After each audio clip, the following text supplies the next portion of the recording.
En realidad esto es bastante discutible si esto es correcto o no. Lo primero que hay que decir es que esto es la usurpación de una facultad del Congreso.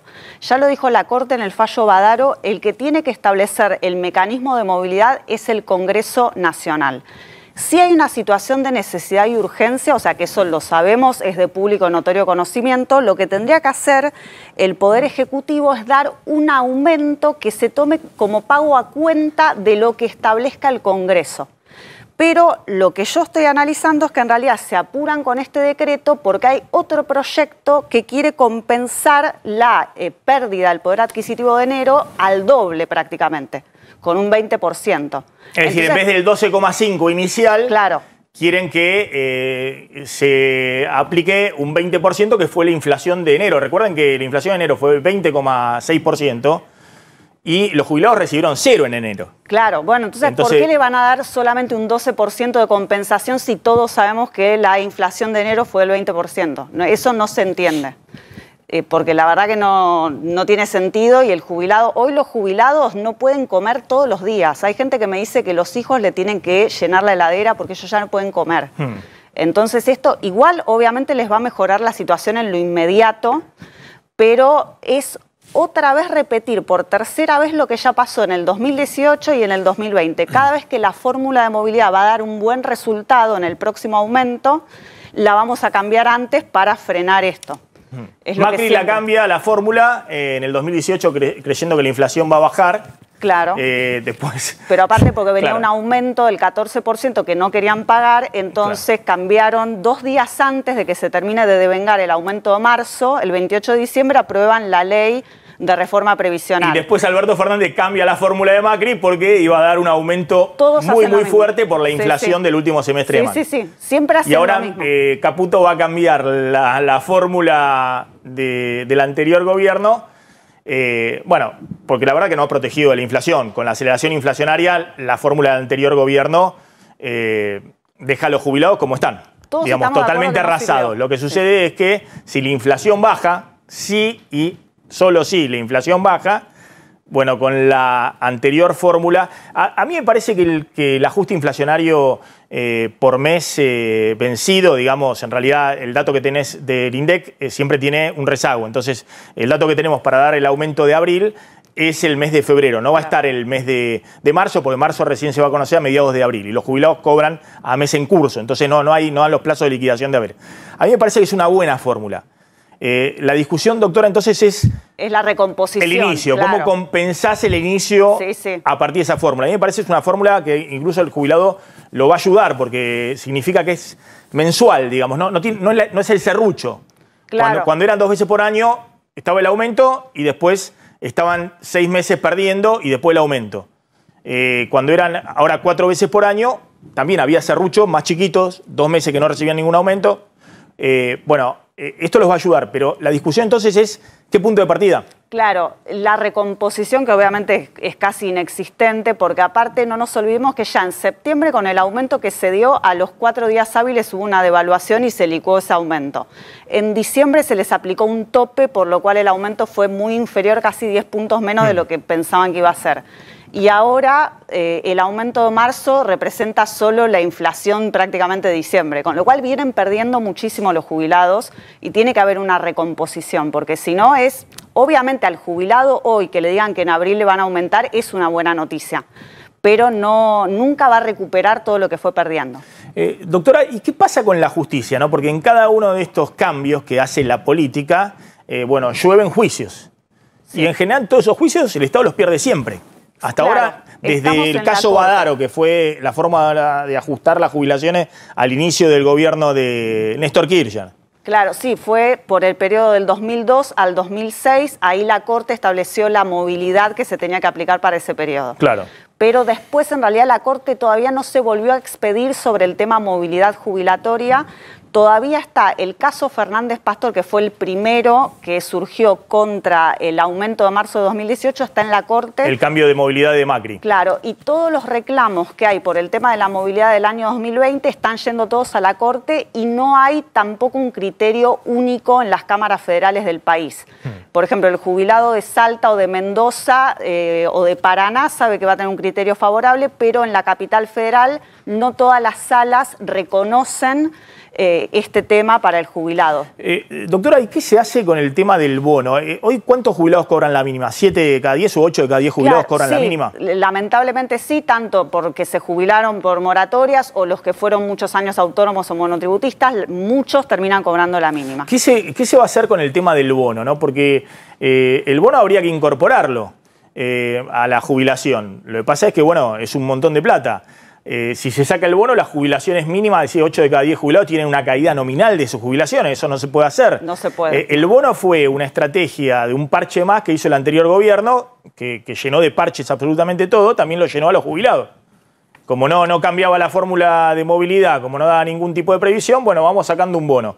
Ahora, el bono fue solo para la mínima. La licuación para el resto, los que ganaban más de la mínima, fue feroz. Claro. Todavía peor de la que mostré en esos gráficos. Ni siquiera para todos los que cobran la mínima, porque si una persona cobra jubilación y pensión no recibe bono. Entonces ni siquiera es que todos los que cobraban la mínima cobraban el bono, o si una persona era jubilado, cobraba el bono y enviudaba, perdía el bono por tramitar la pensión. Entonces hay muchos desfasajes que hay que corregir. En realidad se tendría que fijar otro haber mínimo y subir en proporción todos los haberes, porque si solo subís el mínimo, se vuelve a achatar la pirámide y el que cobraba, no sé, 70.000 pesos más de la mínima, termina cobrando la mínima. ¿Cómo se reconstituye, por eso, cómo se reconstituye una pirámide jubilatoria? Insisto, acá también una situación mucho más grave porque venimos contando, los políticos argentinos encontraron la fórmula de achicar el sistema previsional vía licuación. La Argentina este año gasta 6 puntos del PBI en el sistema previsional, lo mismo que gastaba en la década del 90. Pero en la década del 90 había 3 millones de jubilados, hoy hay 8 millones de jubilados. Es decir, hay más del doble de jubilados y se reparte lo mismo. Es decir, jubilaciones mucho más pobres para todos. Y sobre todo para una parte más elevada de la mínima, que son los que han tenido una contribución y que merecía que les reconociera una jubilación mayor y han quedado licuados y cada vez más cerca de la jubilación mínima. Sí. Bueno, la única forma que hay hoy en día es iniciar un reclamo judicial, salvo que el gobierno decida dar una solución general y recomponer todos los saberes como corresponde. Entonces ahí ya se eliminarían los bonos. Pero si no, cada jubilado, pero imagínate que si todavía la Corte no se expidió sobre el tema de marzo de 2018, el tema de los bonos del 2022 y 2023, todavía ni siquiera hay fallos de primera instancia. O sea que esto no hay muchas certezas de qué va a pasar. El otro tema clave, me parece, insisto con esto, ¿no? En 2017 la Argentina gastaba 10 puntos del PBI en jubilaciones. Hoy gasta 6 puntos del PBI en jubilaciones. Y muy probablemente menos de 6. Este año puedan ser 5,5% del PBI de jubilaciones. Casi la mitad. ¿Qué pasó en el medio? Y bueno, los distintos gobiernos, Macri, Alberto Fernández, el inicio del gobierno de Javier Milei, dice, bueno, pero esta es la inflación que me dejó el gobierno anterior, fueron licuando el sistema previsional. En algún momento hay que recomponer esto y que la persona que aportó 30 años y que aportó por ahí niveles elevados de aporte y bueno, tenga mínimamente una jubilación acorde a lo que aportó. No puede ser que tenga 100 de salario y cuando se jubila le dan 15 de lo que era su salario en la vida activa. Es imposible mantener mínimamente el nivel de vida. Es que eso, lo que está pasando ahora es que mucha gente que se puede jubilar este año no quiere porque, por ejemplo, nosotros le calculamos, bueno, vas a cobrar 300.000 pesos, que es una jubilación buena comparado con la mínima. Perdón, 300.000 pesos hoy en el sistema de ANSES es una jubilación buena. Una jubilación buena para alguien con 30 años de aportes reales, en un cargo con salario básico de convenio. Escucha, Carlos, claro. La línea de pobreza en matrimonio y 2 hijos está en 750.000, 800.000 pesos este mes. No, tremendo. Sí. O sea, en realidad solo se puede jubilar el que puede seguir trabajando de otra cosa mientras tanto o el que no le queda otra y se tiene que jubilar. Pero mucha gente decide no jubilarse porque te dicen, si yo pago 250.000 de alquiler, ¿cómo vivo con 300.000 de jubilación? Hay muchos jubilados que pagaban prepaga, además de pagaban prepaga. Ese es otro La cuota de la prepaga se le fue a 500.000 pesos o más para una persona que tiene 80 años. Hoy es la cuota promedio que cobran las prepagas. Es decir, que con una jubilación, que en general son la mínima, no llega a pagar ni la mitad de la cuota de la prepaga. No, nada. En realidad terminan como o dependiendo de los hijos o yendo a la justicia. La mayoría de los juicios que tiene que resolver la justicia y la corte son juicios de jubilados, tanto por la vía del amparo de salud o de reajuste de jubilaciones. Eso es la triste realidad realmente. Y la última entonces, para que quede claro, esto entra en vigencia ya el mes que viene. En realidad no está publicado en el boletín oficial este DNU, o sea que todavía no sabemos, seguramente se publicará el lunes.